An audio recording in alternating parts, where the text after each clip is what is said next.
So have you ever heard of someone who stood up for fear and fight for democracy and got arrested and sat in the prison for no reason? And she's one who became the hopes of the million. So this is the story of the Aung San Suu Kyi, the state counselor of the Myanmar.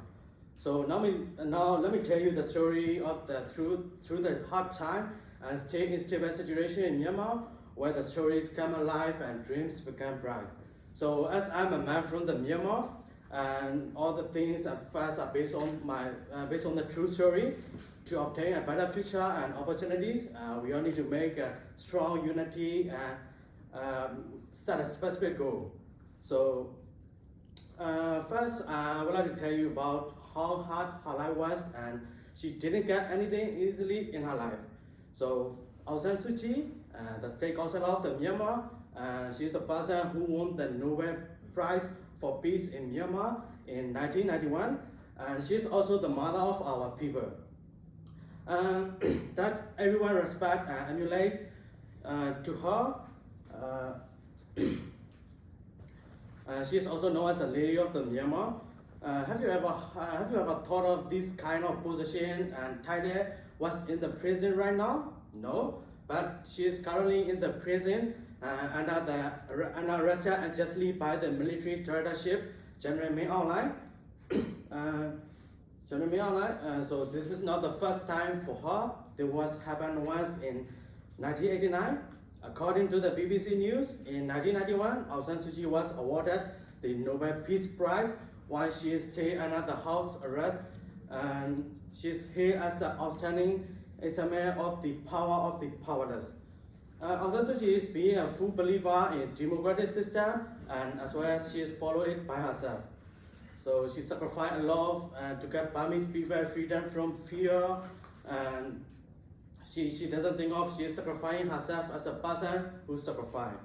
So and then according to the NobelPrize.org, Aung San Suu Kyi was announced. That she won the Nobel Prize, and she will use $1.3 US to establish the heart and education trust of Burmese people. Although she sacrificed a lot for Burmese people for her whole life with all her faith, and she doesn't think of herself, she's sacrificing herself. And then following to another point, how she followed me.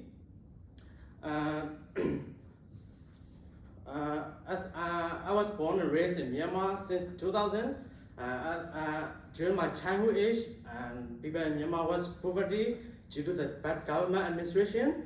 And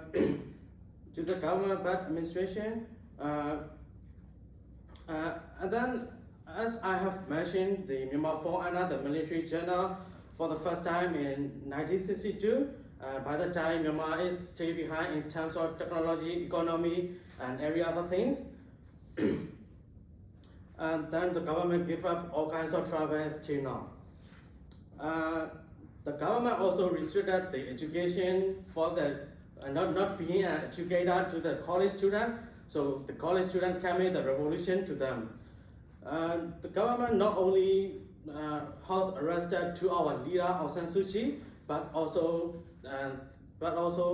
they give us all kinds of trouble. At the time, I realized the most worst thing can happen during the military dictatorship. So the more we are trying to get freedom from fear, the more they will show the power of their control. So I understood nothing can happen during their control to Myanmar, but we have to believe it on ourselves.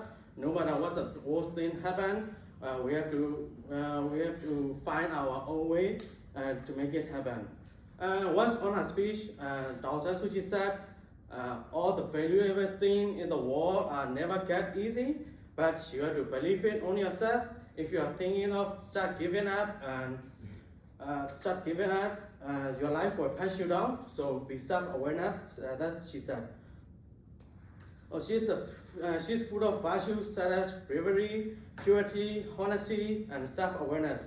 These are the reasons that I respect and follow to her. Now you know how strong and brave that Aung San Suu Kyi was. Well, that's all I have for today.